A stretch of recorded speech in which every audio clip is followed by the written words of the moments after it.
السلام عليكم ورحمة الله وبركاته. في الفيديو ده أنا جايب لك مفاجأة جديدة عن منصة كلود اي اي، ازاي اعلمك تعمل فيديوهات بالذكاء الاصطناعي بشكل كامل، كمان تقدر محتوى وتنشئ قناة على اليوتيوب، وكل ده يتم بالذكاء الاصطناعي فقط. فيديوهات تقدر تصممها على منصة كلود ممكن توصل معاك ل 30 ثانية، ولو انت عاوز توصلها لحد دقيقة كل ده بكود واحد بس. الفيديو ده فيه حاجة بس واحدة مدفوعة تقدر تستخدمها، لكن لو انت مش عاوز تدفع فلوس في المنصة دي ممكن تتفرج على الفيديو كده للنهاية، وممكن تغير رأيك كمان علشان تبدأ تشترك في منصة كلود اي اي.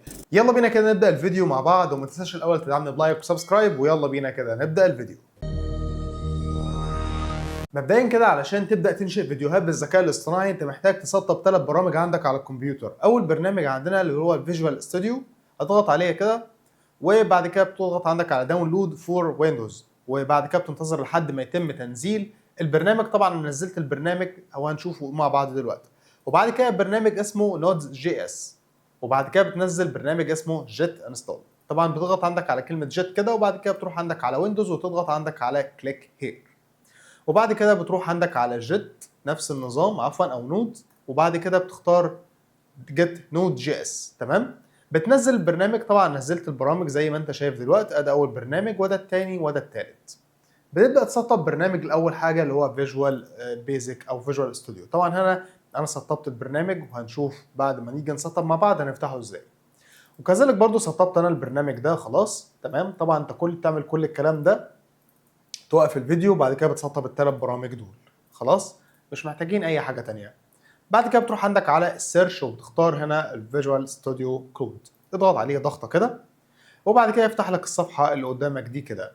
حضرتك بتروح عندك في الجنب هنا بتضغط عندك على الابس او التطبيقات اللي هو ظاهرها لك هنا، اضغط عليها، وبعد كده بتروح عندك على تكتب هنا كلود اي اي، او بتضغط عندك على كلمه كلود، اول واحد هيظهر لك بالشكل اللي قدامك ده كده. هنا يقول لك انستول او تثبيت، هيظهر لك هنا مكان ديسيبل. انا طبعا عملت لها تثبيت، اضغط عندك على انستول علشان تبدا تثبت كلود عندك. هتلاقي اسمه كلود 4 في اس كود، وبعد كده بتروح عندك على تيرمينال. زي بعد ما تيجي تسطب الكلود هنا تضغط عندك على تيرمينال وتضغط عندك على نيو تيرمينال، ومن هنا بيحولك على طول على كلود اي اي. زي ما انت شايف كده بتضغط عندك على شعار كلود، ويظهر لك هنا انك تقدر تسجل دخول. يعني خلاص انا هخرج من ده، هيظهر لك هنا انك تقدر تسجل دخول على منصة كلود من خلال حساب جوجل او الحساب اللي حضرتك مشترك فيه. طبعا لو حضرتك مشترك في كلود اي اي اللي هو النسخة المدفوعة هتقدر تعمل فيديوهاتك للنهاية. طبعا معروف ان كلود علشان تبدا تصمم من عليه فيديوهات من على الديسكتوب او تصمم عليه فيديوهات من الويب سايت نفسه مش هتعرف، لازم تستخدم فيجوال بيزك. طيب ليه كل الكلام ده؟ لان كل الكلام ده بيرتبط بحاجه اسمها شاد ويبز او منصات الوهميه اللي بتقدر تصمم لك الفيديوهات بالذكاء الاصطناعي، وبالتالي تقدر تعمل لك رندر على منصه كلود اي اي. طب ليه ازاي كل الكلام ده؟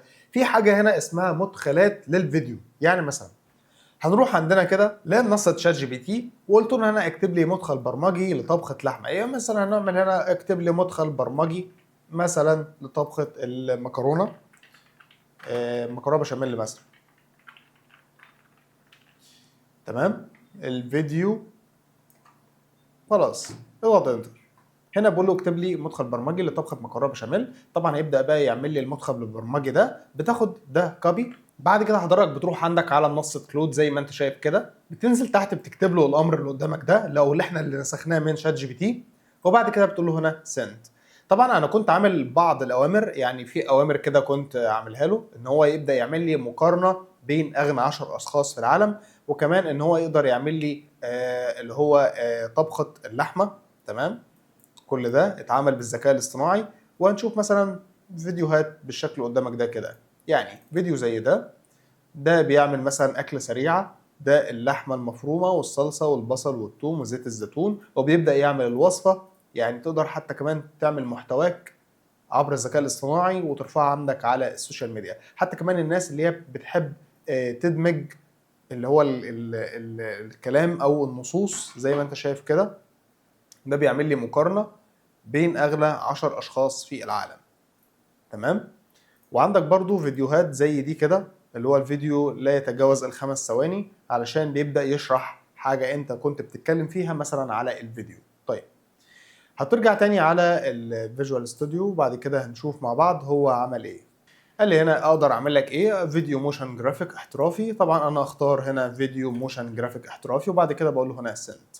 طبعا هو الموضوع بياخد معاك وقت، ممكن ياخد معاك من 3 دقايق ل 5 دقايق، بس النتيجه بتكون مرضيه. وعلشان تقدر تعمل ريندر لفيديوهات قويه جدا هتستخدم اللي هو كلود اي اي. على ما يخلص كلود اي اي انا عايز بس اوصل لك نقطه مهمه قوي. لو احنا رحنا مع بعض كده على منصه يوتيوب وكتبت مثلا مقارنات، زي ما انت شايف دي فيديوهات. يعني شفت انت فيديو زي ده، او تنزل تحت كده شويه بتلاقي فيديو زي ده بيبدا يعمل لك مقارنه بين اغنى اشخاص في العالم. طبعا احنا شفنا الفيديوهات دي كتير وعندك برضو فيديوهات زي دي كده. طبعا المنصات دي بتكسب مبالغ كويسه، وانا متاكد يعني متاكد بنسبه 100% ان هم بيستخدموا كلود اي اي او بيستخدموا الذكاء الاصطناعي في انشاء الفيديوهات دي.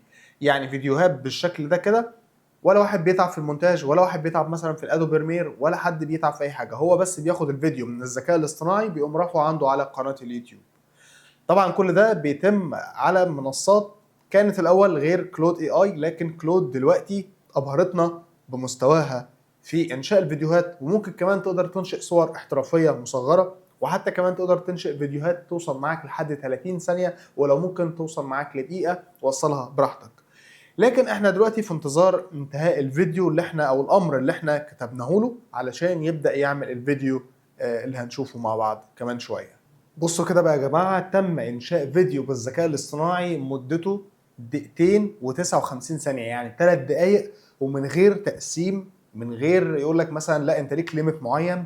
وصلنا ل3 دقائق لانشاء فيديو بالذكاء الاصطناعي، يعتبر ده اكبر مده نزلت على المنصه دي. طبعا هنا قال لي هنا الفيديو هنا مدته زي ما انت شايف كده دقيقتين و59 ثانيه، يعني 3 دقائق، وحجم الفيديو 13 ميجا، والفيديو نزل عندي على الكمبيوتر بالشكل اللي قدامك ده كده. طبعا هنا بيبدا يشرح وصفه المكرونه البشاميل. طبعا بتقدر تربط المنصه دي بانفل لابس علشان تبدا يعني تحط فيه صوت علشان الناس تبدا تفهم ازاي تقدر تعمل الوصفه دي مع محتواك والمحتوى اللي بيقدمه لك كلود اي اي زي ما انت شايف كده.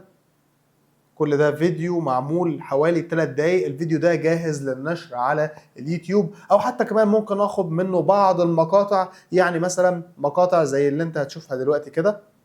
انا عمال في زي ما بنقول افكت، لو انت بتشرح طريقة مثلا طبخ حاجة او انت بتقدم في محتواك انت تقدر تعمل محتوى زي ده كده. وكل ده بيتم على منصة كلود اي اي على الفيجوال بيزك.